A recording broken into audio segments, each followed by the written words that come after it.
cabsi mat bakka waan nama roysinu hin qabnu abbaa ta'e haa ta'u himadhu wallah. Okay. Abbichi mana nyaataa kiilooleeti. Eshi.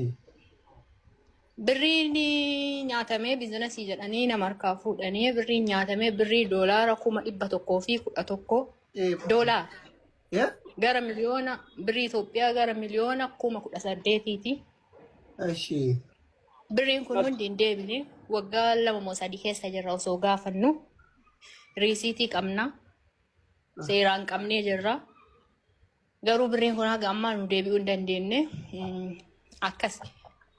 Abbo kun namichi kennaa miti kan nyaatame kana himte sani. Kan nyaatamellee kenna kanaan dura sitti mee tureeyyuu.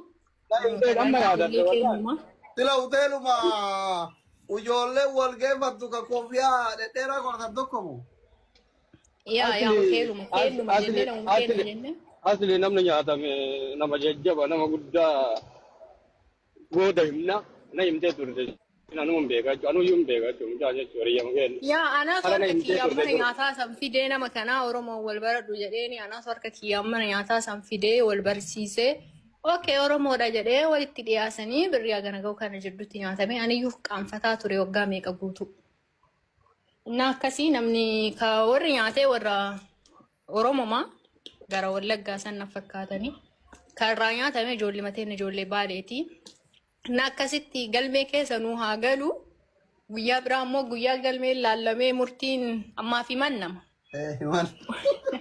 Bakka kana federaalli haga ga'u dagana gaffuulee takka matarra deemna nuti warri milishaan ganda keessa karallee dhugamaanoo na himteerti mucaan nama kenna Ameerikarraa Dubaay dalagaa ture. Paayileetiidha. Akkasitti biizinasa kana paayileetiin adiitti masanii ka Oromoo keessaa nama leen san qabnu. Yaa sima Oromoo tureeyyuu achi Ameerikaa jira ayyira amma. Binaa baaruu fidee mana nyaata dhugaadhaa barbaachisaan sun ana qofa beekaa duraan Oromoo keessaa. Wallaahi dhugaa bar. Wayne eshi wallaahi Oromoo kabajaan qabdu bar nama nyaattuu fi nama nyaannallee addaan hin beektu wallaahi. Oromoo moo? Mee amma faranjii akkasii san illee dhiisanii bira taran maal rakkoo qabu? Hundaafuu warri gara gadaa maal gadaa jedha kiiloolee. Warri kiiloolee fi hiriyoonni kiiloolee promoot godhaa turtan feemasoonni Dubaay.